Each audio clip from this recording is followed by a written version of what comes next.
Welcome back, Mongo Fix. Well, Mongo working on the Honda CRV again. And if you didn't watch, we did some really crude body work. But today, Mongo's going to figure out what is causing this wheel hub to not be kind of straight up and down. It's a little hard to tell from this angle, but with the wheel on that hub face, she's kind of tilted in a little bit towards the engine. So she's still got some really bad camber, so to speak. So we're going to figure out what's going on with it. Maybe it's the knuckle, maybe it's a control arm, not sure. We're going to look. Don't you worry, the car's already jacked up, and it's got really fancy jack stands supporting it, so that way Mongo does not get crushed. You know, you got to be sure to be safe. We got both sides jacked up. So let's see here. That is our front control arm, passenger side front bushing. It's definitely torn. You can see right down here where this rubber bushing has torn away from the top, and you can see the steel inside there. That bushing's torn, but it's not causing our problem. Sure, it's a little bit rusty. Now, it looks pretty heavy duty, but it's actually just some stamped steel that's been boxed in. That is our front lower ball joint on the passenger side. And you can see that boot is all sorts of torn and junky, but not terrible, so that's not causing the problem. But it should probably be replaced. Just slide a little pry bar between the control arm and that knuckle. And you can see there's a little wiggle in there. So that ball joint needs to be replaced. And coming around to this side, that front boot of the half shaft has got some cracking going on. Mongo's seen way worse. It's not terrible yet. Got our sway bar links down here. Oh. And, yep, that's some broken steel. Or at least bent really bad. Oh no, that's a big crack right there. Well, that'll cause the problem. That control arm right there is bent. You can see kind of a big bend, divot, dent right there. You got a big dent with a crack right there. So that control arm for sure junk. Mongo's gonna need at least one control arm, and might as well get the other one with it. Now this is the knuckle right here. We got the face of the hub. This is where the rotor, the hub is under there, where the wheel bearing is. That's all pressed into this knuckle. And this knuckle is pretty solid cast iron. Could be cast steel, maybe. Mongo's thinking it's going to be kind of hard to bend something that heavy duty. Not that it's not. It might be bent. But Mongo's going to start with replacing known bad parts first. So we're going to get control arms, ball joints, and Mongo guessing that when we get this off, we're probably going to have to cut the sway bar link. Maybe. We'll see, though. So I'm going to order that as well. Sway bar link's usually super cheap. Get those parts on, and we'll see how it looks then. Then we can move forward. And for $90, Mongo order from Detroit Axle, both control arms, both sway bar links, and both lower ball joints. Mongo thought, well, that's a pretty good deal. So we're going to get these guys opened up and see what's in there.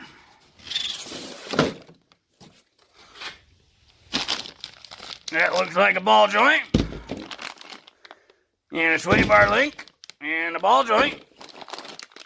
And a sway bar link. And two control arms. Should be a right and a left. Yep, that's what's in there. Mongo liked that deal. So it looks like we got everything we need to get some control arms on the Honda CRV. Gonna start by just spraying some lube juice on all these bolts and nuts. Now this nut is a 36 millimeter, and Mongo's got, of course, the big pink Ugga Dugga. Get it on the maximum torque removal. And it makes short work of that. We're going to save that guy. Might need it later. That is good and loose. If it's not, just give it a couple taps with the hammer. Don't hit the threads. Just tap the end to make sure it's good and loose. Next thing we got to do is get down here to the lower ball joint. Got a little bit of lube juice on it, and we got to get this cotter pin out of here. Sometimes they'll fight you. Other times they'll come right out. And that one popped right out. Real nice. With that cotter pin out of the way, now we can get to that 17 millimeter nut. And Mongo's got just a little ball swivel 17 impact on the pink Ugga Dugga. Yeah, got lucky there. She come right off without spinning. Then we can get to the 19 millimeter front control arm bushing bolt. Very nice. Now the rear control arm bolt's way down over here. So we gotta kind of sneak the ball swivel and the extension. It's a 19 millimeter as well. Yep, gonna have to break it loose with the ratchet first. Now we get another extension. And now we can break this loose. Oh, she was in there pretty good.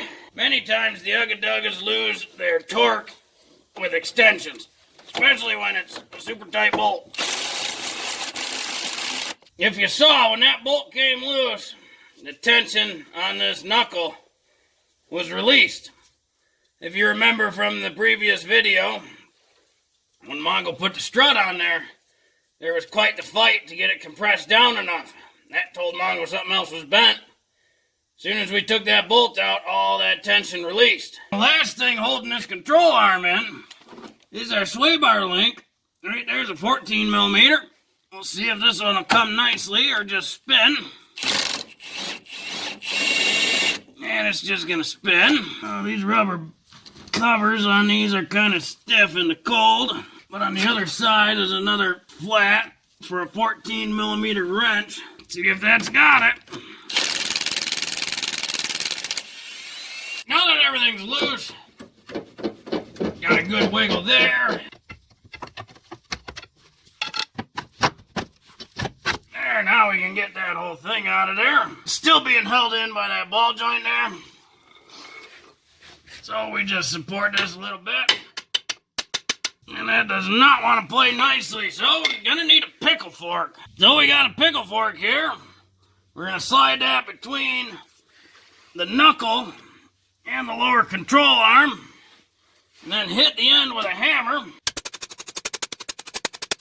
course, that's the theory, and it's not working. Mr. Half Shaft came out. We're gonna need that out in a minute anyway. There it goes. That pickle fork usually destroys the boot on the ball joints, so you can always expect if you use a pickle fork, you're gonna need to replace the boot and or the ball joint. Now right underneath this ball joint, to get it out, there's a teeny tiny, well, it's not that tiny, but there's a snap ring right underneath here. That holds the ball joint onto the knuckle. So we'll spray some lube juice down there. And up top, and we'll get some snap ring pliers and see what we can do here. Sometimes they can be a pain in the butt because how rusty they get. So when they're real bad, you can use a flathead and a hammer to get them moving. Because it's going to do one of two things. It's either going to bend the snap ring so you can get it off, or it's going to wiggle it free enough so you can get it off. Either way, Mongo's snap ring pliers are not wide enough or big enough to get that, but it's just enough there. And that is that snap ring.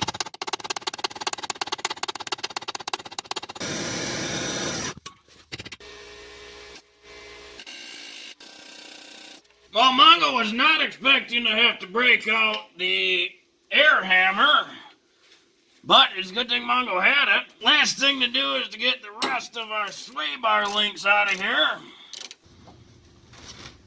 Alright, all the bad old junk parts are off. There's the old control arm versus the new control arm, obviously. You can really see how twisted that bend is now. It's supposed to be nice and straight like that one. So yeah, that's quite the difference. The unfortunate news is Mongo's got one pretty big problem with the new parts.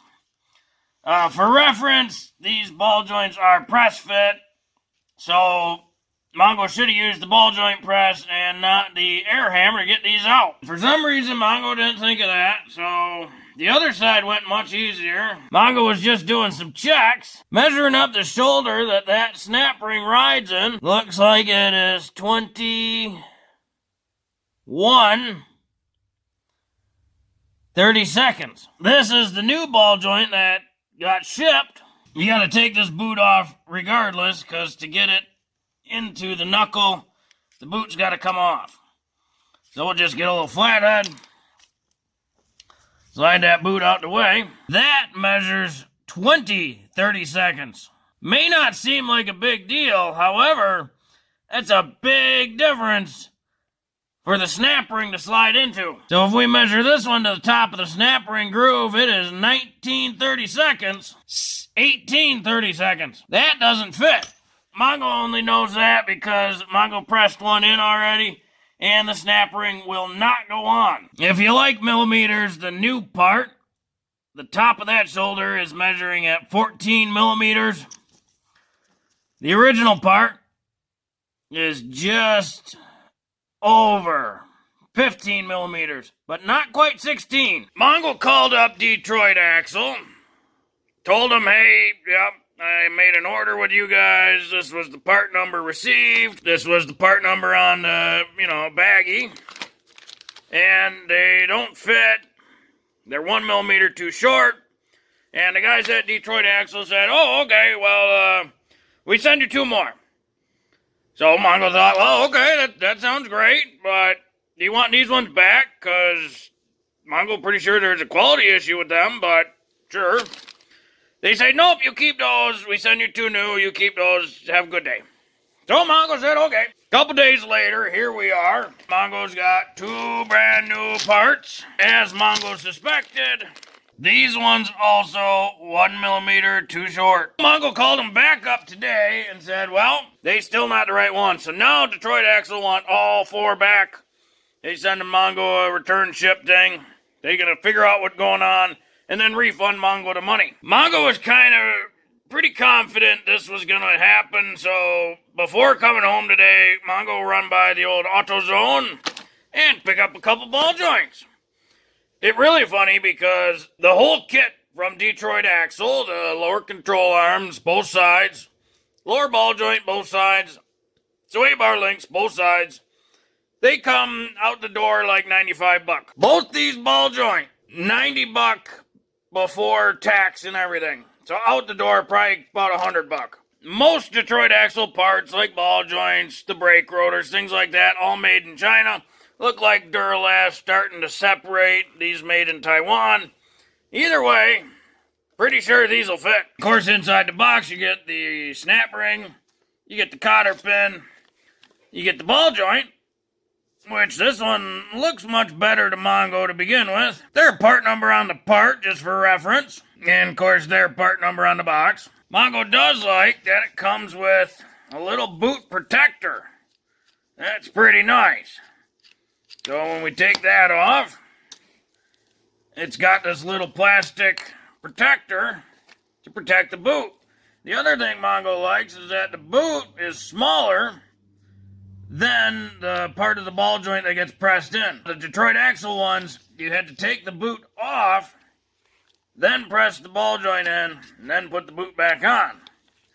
These ones you don't have to. It's all one piece. Mongo likes that a lot. That one right on the money, just like the OEM one. One other thing to note about these ball joints from AutoZone for this CRV, they're sealed ball joints, so there's no grease zerk fitting on them, which actually works out great because once this is installed, the amount of clearance between the top of that ball joint and this half shaft is very little. Now, if you watch any of Mongo Fix shows, you know Mongo is going to put some anti-seize on this ball joint surface. That way it does not rust weld into the little socket of the knuckle.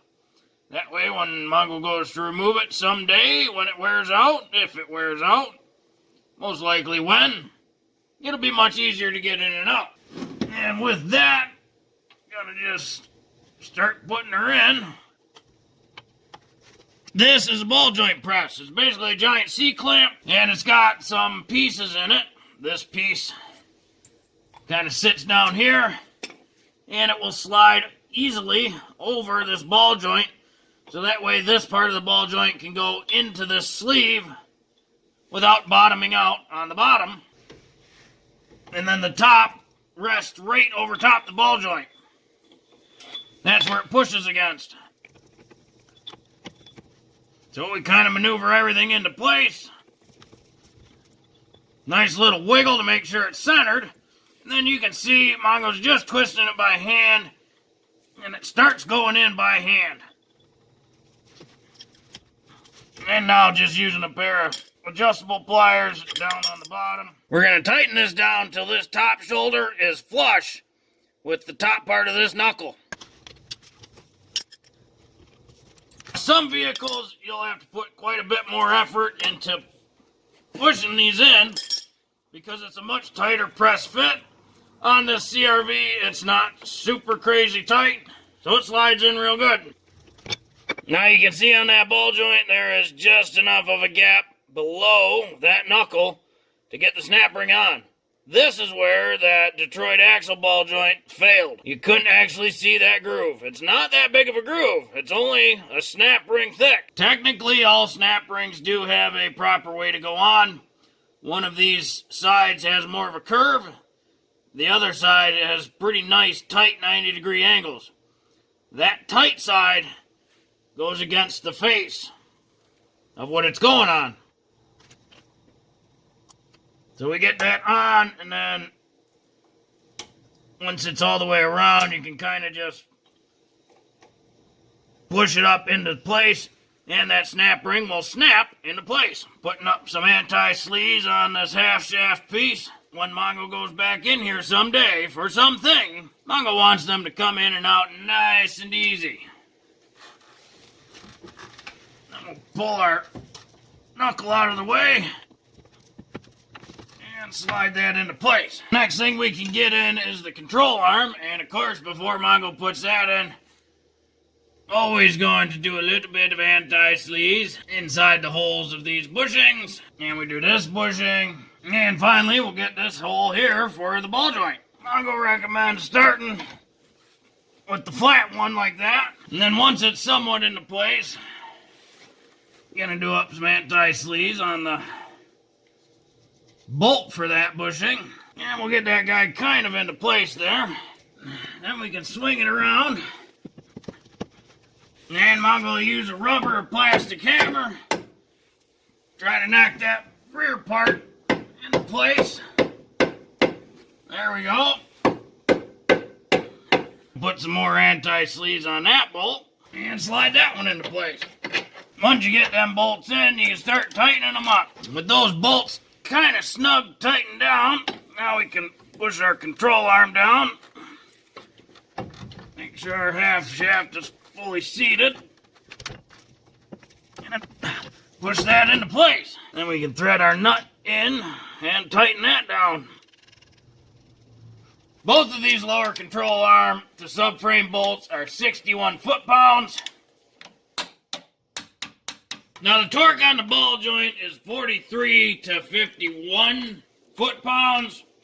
And the reason they do that is because generally best practice, like get to 43 foot-pounds and then go to where that cotter pin will go through the castle nut. Once you get it to the spot you like, throw the cotter pin in there and just bend the tabs around, and that secures the nut in place so it doesn't back out. We can get our new sway bar links in here. These come with some grease zerks. Looks like these are loose. Basically, get them snug and give them a little extra oomph. You can use just a pair of pliers if you want to. They're just grease zerks. Don't go crazy tight with them. Every manufacturer is going to be slightly different. On these ones from Detroit Axle, this part is 15 millimeter. The nut is 14 millimeter. Either way, Mongo's going to put a little bit of anti-seize on the treads. Throw one in.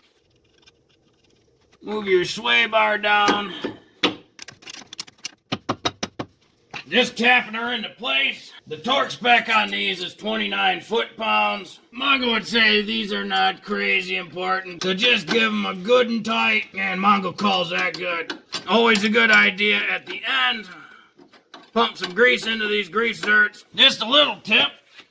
because we have to tighten the axle shaft, Mongo recommends on the tire, just take a flathead, or this is just the one socket thing. Push the center hub cap out of the wheel, and then we can get these mounted up. Always be sure to do your torquey pattern.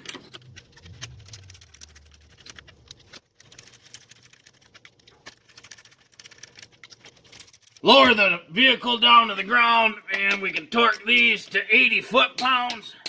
Now, we can thread in that axle nut socket. Now this gets torqued to 181 foot-pounds, which is a lot of torque, and it is always easiest for this when the vehicle is on the ground and in park. Otherwise, it's kind of hard to roll. There's that little groove in there, so we'll take a punch, put it on that axle nut ridge, right where the groove's at, and Thor's baby hammer, and just pound that in. That's just enough resistance to keep that nut from naturally walking off, but as you saw, we just used a pink Ugga Dugga to take it out, so it's not that strong of a dent. Then we just got to pop our center back in. Well, hopefully this video helps you if you got to replace a lower control arm or ball joint or sway bar links on an 04 Honda CRV. Unfortunately for this situation, that wheel's still a bit crooked in there.